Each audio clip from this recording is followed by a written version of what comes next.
Hi, and welcome to Hibiscus Children's Center's show. We're super excited to talk to our community, especially this time of the year. It's springtime, and spring always represents new beginnings. But for Hibiscus Children's Center, it's an opportunity for us to talk about community awareness about child abuse, and the nature that it has on the lives of children in our own neighborhoods. And also to talk about mental health awareness and how child abuse and mental health are linked. And so in April of every year is Child Abuse Prevention Awareness Month, and then that's followed by Mental Health Awareness Month in May. And so I have two guests today. Caroline, welcome. Thank you. Thank you for being here. Pleasure. So Caroline is our Chief Operating Officer and has been in the organization quite a while, and you're responsible for all of our clinical operations. So you're very well aware of child abuse and the need to make sure our community is aware of the impact of child abuse in our community, as well as the mental health component that plays into child abuse. Yes, I mean, it's great that we celebrate or commemorate Child Abuse Prevention Month and also Sexual Abuse Awareness Month every April. Mm-hmm. The statistics are staggering. Every day, 6 children die from child abuse or neglect. Every 6 minutes, a child is abused. Wow. So that is 240 kids every day. Right. So it's very sad. It's upsetting, but that's why we do this. We want to put it out there in the community so people are aware that it's happening. But what are we going to do about it? How are we going to prevent it from happening? Right. Well, thank you for those staggering statistics. I mean, it's sad to think that there's that much abuse going on. Even in the state of Florida, Chloe, I'm not sure if you recall, we have about 3,000 children every single month removed from their home due to abuse and abandonment. And so, Chloe, we're thrilled to have you here too. Thank you.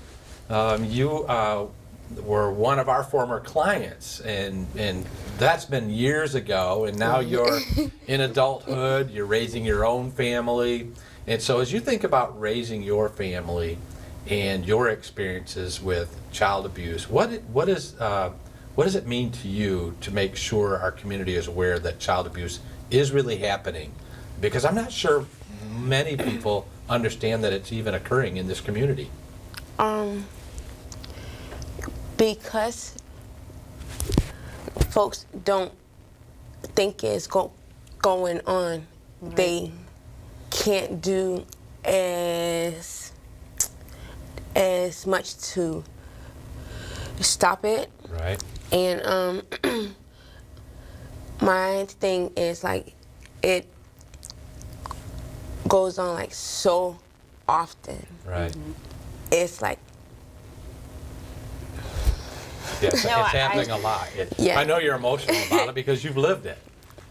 What did it feel like? Did you when you were going through that? So it's happening to you, mm-hmm.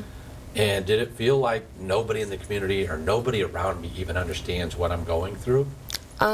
Yes, because I did use anger to cope, and instead of them asking why is this child so angry, they viewed me as a problem. Right. Right. You're the troublemaker, and not asking what's really going on behind the behavior. Right. So both of you are mothers, and so I've often talked to people who don't quite understand child abuse and how prevalent it is in a community, and I've used the example seeing a child in a shopping center. So there's a mother and there's the child is acting up. And it's easy to look at that situation and judge, mm-hmm. and say, well, if that mother would just, discipline that child or correct that behavior because whatever that child is doing to act out is inappropriate. When sometimes you have to step back and say, I wonder what's going on with that child. Right. Is that a child that's been through abuse? Is this a child that's experienced a normal upbringing? And so I think that's what you're getting at, Chloe. Instead of us looking at just the behavior that's going on that children that come to Hibiscus Children's Center exhibit. Right. It's understanding what's really driving those behaviors that cause them to act out. Caroline, we see that every day, don't we? Yes, unfortunately we do, and that's, Chloe, you're sharing basically that link between child abuse and mental health, because say there's a child who's been abused and their natural reaction to the abuse is to be angry or aggressive. That is seen as a behavior problem, where in turn, it's more of a symptom of that trauma that they experience. And then, so say they get a little older, but there's a diagnosis there, but they're missing it. It could be coming into like a conduct disorder diagnosis, and it's really left untreated. Then it can turn into depression because, children can get mistreated again, being labeled and talked down to and treated just very negatively and misunderstood. And then, as adults, sometimes we can become depressed and turn to drugs to cope with the trauma. So you can see how that abuse, it's traumatic and it manifests into adulthood when it's left untreated. And it goes to different, things in a person's life. It manifests in different ways. Right. So that goes along with the adverse childhood experiences, the ACE study that was brought forth by the CDC that showed that trauma is universal. Right. It's like they said 60% of adults have experienced at least one childhood traumatic event in their life. And that could be witnessing domestic violence, being physically abused, being sexually abused. Right. Different types of trauma. So to be clear for our audience, the ACE study stands for adverse childhood experiences. Adverse childhood experiences. And so any child is going to have something that happens in their life. So if you take a child and maybe they experienced a death in the family, or maybe they lost a sibling, or a grandmother died, or they just experienced that event, that has an impact on that child. And so every child is going to have some adverse childhood experience as they grow up. All of us had that. Right. What this study does is it's now we talk about Chloe, and so you may have had an experience like that where normal life just shows up, and maybe you had a death in the family, and so there's going to be an impact. But then add on top of that, someone physically abuses you, or mentally abuses you, or emotionally abuses you, or you're abandoned, neglected. Those pile up, and so the more adverse childhood experiences a person has, those scores kind of add up. So if I've had 2 or 3 in my lifetime as a child, I may fare better than a child who's had 20 or 30 adverse childhood experiences. Is that about it? Yes, they say that the higher your score is, the more likely you are to develop health issues later on in life, Right. such as high blood pressure, diabetes, depression, suicidality. So it really, the things that happen to you as a child really impact you later in your life if it's left untreated. Right. Well, what makes these kind of conversations difficult, it isn't the fun conversation. It's not the conversation about, we're starting a new business, there's this exciting new program that's starting, or I'm going off to college, or I'm going to have a baby later this year. Those kind of fun topics. Child abuse is a difficult topic, and so is mental health. There's a stigma associated with mental health. There's a stigma associated with child abuse, just because it's hard to hear the stories about Right. the pain that children go through. And so, Chloe, as I think about your experience with Hibiscus Children's Center, when a child is removed from their home due to some level of abuse or neglect or abandonment, they're placed in the child welfare system. And in our case, we have a 24-hour emergency shelter in Jensen Beach that takes care of children 0 to 13 years of age typically. And you were in that facility some years ago. And then we also have a group home setting in Indian River County for teenagers, 13 to 17 years of age. So that's one example of how children are taken care of or placed. Another example is children go into a foster home. So Caroline, I know we have a lot of experience working with foster parents, and I know, Chloe, you've been in a foster home setting. And in that situation, the idea is that a child would go with a set couple, a mom and a dad typically, and they get to live there as that mom and dad's daughter or son so that they can get the help they need. Now, you've seen both sides of that, right, Chloe? Yes. So tell us a little bit about your experiences being in the foster home setting and then in our setting here at Hibiscus. For me, things felt better in a group home, and not a foster home. I felt safer because it was more kids there, more eyes there. Right. With a few foster homes I've stayed at, they were not the best placement for me. A few parents cared more about being paid than the kids there. And yeah, it was just Right. Yeah. not good. Yeah, and that's an unfortunate reality in the system of child welfare. There's no real perfect solution. I think for the most part, foster homes are exactly what they're intended to be. Yes. A safe place for children to go. But there's always going to be an opportunity for us to exploit that system. Right. And unfortunately, people like you, Chloe, were victimized in that kind of a setting. But the same could be true in our setting too, Caroline. Yes. I mean, we're not a perfect organization. There is no perfect solution to these challenges. But we don't want to be viewed as institutional. In other words, we're just warehousing kids so we can get paid. And yet there are probably organizations out there somewhere that may be less focused on the kids than they really need to be. The good news is we are. Yes. We're here, we've been here over 30 years. We do care about kids. Yes. And we do want to make sure we're giving the right treatment for children who are abused and abandoned.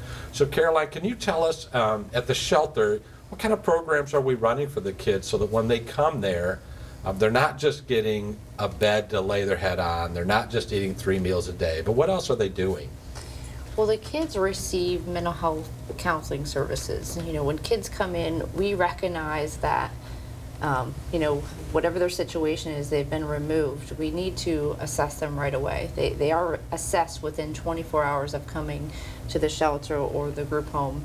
And we're trying to see, what is their ACE score? How many traumatic experiences have they experienced, given their history and anything, the documentation that we review. But that just starts our relationship building with that child, because it really is about the relationship that we can build with that child. It takes a special person to work with kids, but really to be passionate and build that relationship. They need to be able to trust that person. Right. So from that assessment, we determine what services they need. Right. Sometimes we get kids in that have been sexually abused, so we do offer those services to treat victims of sexual abuse.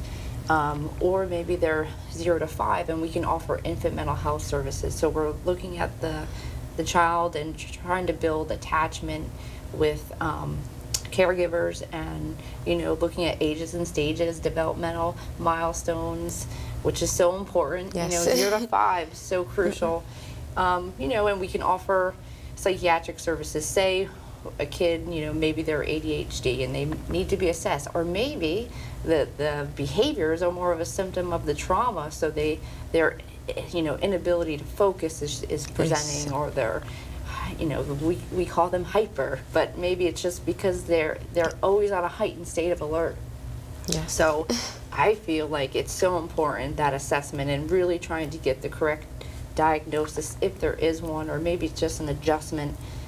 So we do offer a different array of services, and then in the shelter setting we offer behavioral health overlay, which is every staff, knowing that child's treatment plan, what's happening, what are the behaviors, how we can work with them, and for the best outcome while they're with us. So Caroline, that's a great overview of what's happening at the shelter. I was trying to understand what Chloe must be thinking right now, or what she was thinking as a child. So I know it's been a number of years since you've been there. Yeah, but we may know as an organization, and we may even know in our community, Right. there's Hibiscus Children's Center, and isn't that nice, all of these programs that they offer to make kids have a better lifetime experience. But in reality, you walked in the door. I don't know that we gave you a brochure that said, look at all of our wonderful programs. Yeah. You're feeling the reality of, what is this Yeah. place? Tell us what that's like. It was stressful to come from one placement, then now I'm at a new place with kids everywhere. There's staff. I was scared, and I was prepared to not be to not be treated the same way as my first placement. So I was kind of standoffish. Mm-hmm. I was angry. I did not want to talk. I wanted to go against everything good offered. Right. I guess to Have a defense. yeah, You're trying to protect yourself. which came off bad Right. from those that saw, but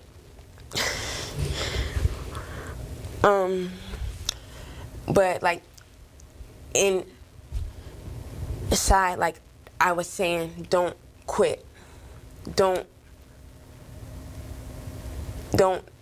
give up,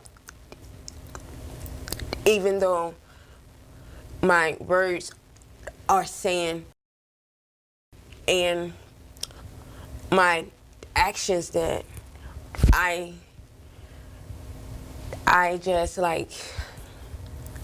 I was screaming For help. inside. Right. Well, I think that's important for our audience to really be aware of. You're not 12. No. I'm not going to tell everybody how old you are, but you have been out of the foster care system for a number of years now, and yet, even as you and I are talking today, and Caroline and I are taking in what you're saying, it always reminds us of how real this trauma is for people who have been abused, that these memories don't go away, these experiences don't go away, and the trauma that you were feeling and experiencing were real, which means every child that comes into our system is dealing with some level of anxiety and Yes. hopelessness and fear, and they don't trust us, Caroline, and I don't know that I could blame a child for not trusting Caroline or Paul or someone whose heart is in the right place, but they've already been let down by another group of adults. And so over time, it's understandable that you would lose faith in us. And so our job is to restore that faith for you, to say, we really do care for you. We really do have your best interest at heart. And so I really appreciate how hard it is, even today, for you to tell your story. But I think it's so important for our audience to understand. Caroline and I can get up here and talk about all the wonderful things that Hibiscus does, and I know that you've benefited from that, and we've had many conversations about that. But it's good for our audience to understand how difficult it is for a child to go into any level of child protective services because the trauma is so real. Yes. And my thing was like trust. It was like so hard to like trust strangers that don't know me, and to like want to like know that you guys like truly care, especially after I've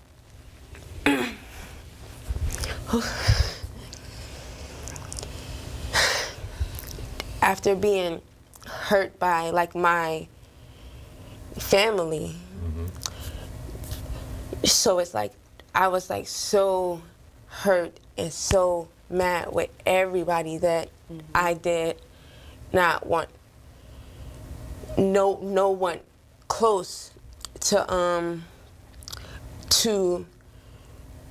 repeat what I've already seen and done, and Right. it was if you can't trust the people who are supposed to take care of you, your Right. parents, it's like how can you trust people that you don't even know, strangers? Right. So that's what we call complex trauma, because it's those relationships that are so personal that we have with our parents, and when they do something to us like that and harm us, abuse us, it's really breaks that trust and alters like how you see the world and how you see other people, and if we don't look at it and get that insight as to what's happening and reconcile that, then sometimes those wounds don't really ever heal completely, So it's that's why I think it's very important that our therapists who work with our kids Yes. are able to build those relationships and be able to open up eventually and talk and work through those issues of trust and rebuilding that. And I mean, the best outcome would be to reconcile with those parents who abused us, if possible. But that's not always the case. But we've seen that where kids have come to our shelter and then receive family therapy, and we're able to, get safety precautions back in the home and work through that. And so that's rare, but it's possible. But even as kids who have been abused, and myself, I grew up, witnessing domestic violence, and that altered how I viewed relationships. But if you're able to work through that and have that insight, it's a good thing. Well, the beauty of Hibiscus Children's Center, beyond our longevity in the community, is the fact that we do have these treatment methodologies and modalities that we can bring to bear on these kind of challenging situations. So you've already mentioned, Caroline, we have therapeutic staff on board, we have clinical staff on board, we have a psychiatrist on staff, and we have a number of programs. So a lot of our kids, because they've experienced abuse, are lagging in school, and so we have a literacy program to help get our kids up to par with their peers so they can get back into school and be successful. I often tell people Hibiscus is a place where kids come and we are their mom and dad. Because we're making sure that they get 3 meals a day and snacks, and we're making sure they get homework done, and we're making sure that they've taken their shower and brushed their teeth and put them to bed and get up the next day on time for school. We take them to Disney World for vacation, and so we do all the things that a typical mom and dad would do, except that we do it with 36 kids.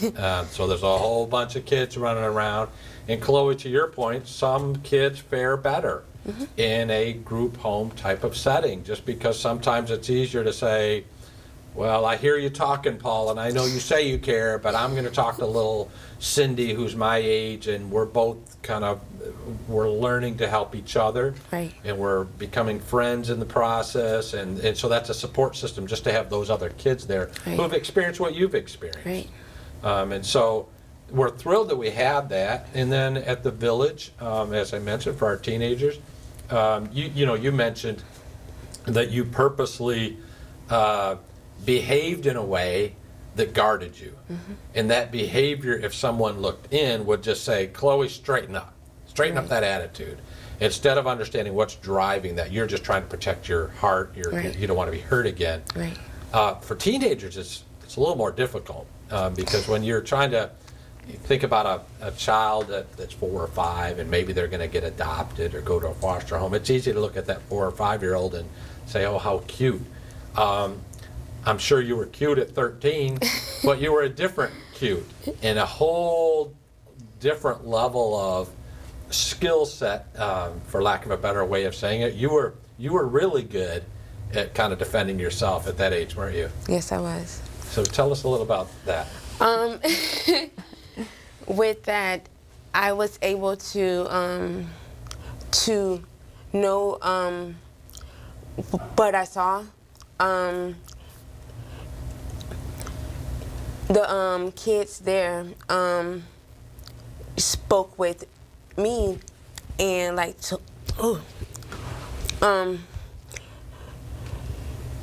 told me things that they couldn't tell like staff Right. or counselors and stuff. Right. And I just I would be a voice for them.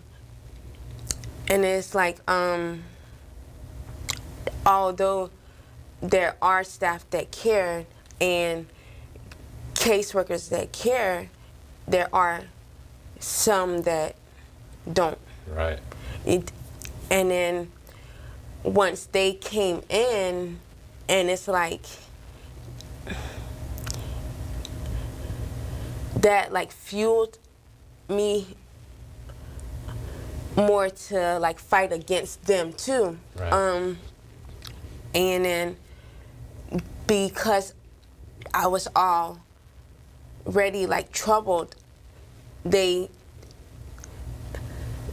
used my past to hide what they were doing or not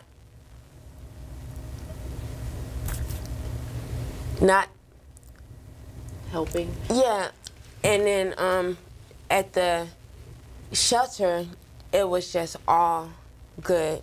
Right. And to come from past bad, it's hard to now have love and folks that truly care. Right. It's hard. Right. How could you tell if someone cared for you, whether it be a staff or a caseworker? How did you interpret that? How did they show that? Because they fought against me. I would try to do things that would cause me pain, and they stood there with me. So they stayed with you. They didn't bail out on you. They wouldn't let my words and my actions cause them to leave. Right. If they truly care, they could see past that. I wish we had another hour to keep talking about this. Chloe, thank you so much for Sure. sharing your story with us. Of course. To our audience, I hope you've gained some level of appreciation for our subject of child abuse awareness and mental health awareness. People like Chloe have a special place in our heart. We appreciate what you have done today to share your story. And we hope it's helped you to have a better understanding and our need for your help to support us. So please contact hibiscuschildrencenter.org if you are interested in donating or volunteering your time to help people like Chloe and other children who are innocent victims of abuse.